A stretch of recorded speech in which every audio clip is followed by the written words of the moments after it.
তোমার কতটা মনে পড়েছে লাজবন্তীকে? কি মনে পড়েছে তোমার? চোখে বাঁচানোর জন্য তুমি ছটফট করে উঠছো। মা, তুমি আমাকে যেভাবে পারো 50,000 টাকা ক্যাশ পাঠিয়ে দাও না। এটা কতদিন চলবে বন্যা? কালই তো ওদেরকে 20,000 টাকা দিলি, আজ আবার 10,000 টাকা দিয়েছিস, আবার 50,000 টাকা। কিসের জন্য দরকার লাগবে? দেখো, আজকে ওদের পাবলিক প্রসিকিউটর ডেকেছিল।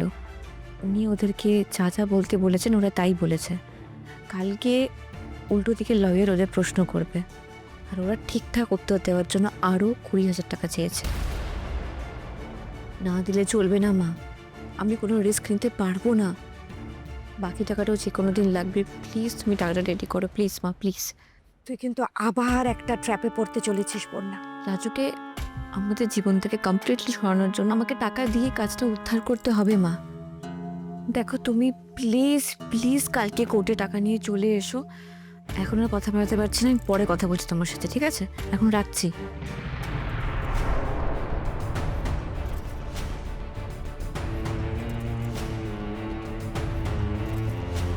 কোথায় ছিলে?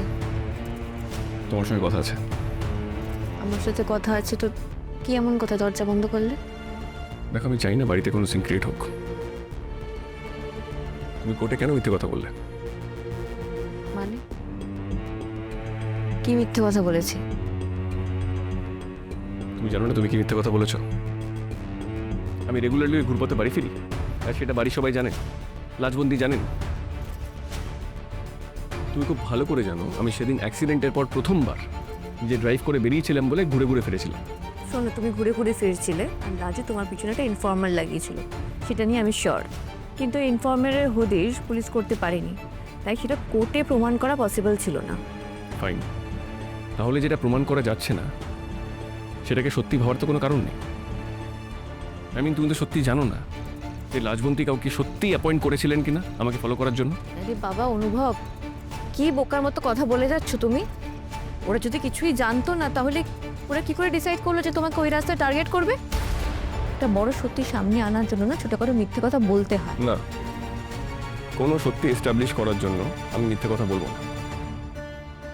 কালকে আমি কোর্টে যাবো, কোর্টে গিয়ে সব কিছু বলবো, সব। যে কোইন্সিডেন্টলি আমি রাস্তা দিয়ে গেছিলাম, আগে থেকে কিছু প্ল্যান ছিল না।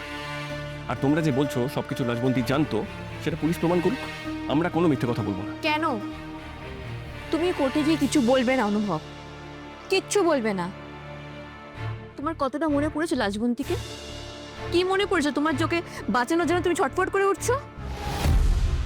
তোমাকে আমি বারবার বলে দিচ্ছি অনুভব, তুমি যদি একবারের জন্য কোর্টে উল্টোপাল্টা কিছু বলো, আমি কিন্তু নিজের গায়ে আগুন ধরিয়ে দেবো, আমি বলে রাখছি। তুমি আমাকে চেনো না অনুভব চ্যাটার্জি, আমি করতে পারি না এমন কোনো কাজ নেই।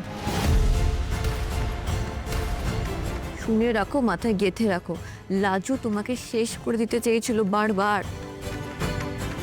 অনেকভাবেও এটাই চেয়েছে, ও তোমাকে বদনাম করতে চেয়েছে।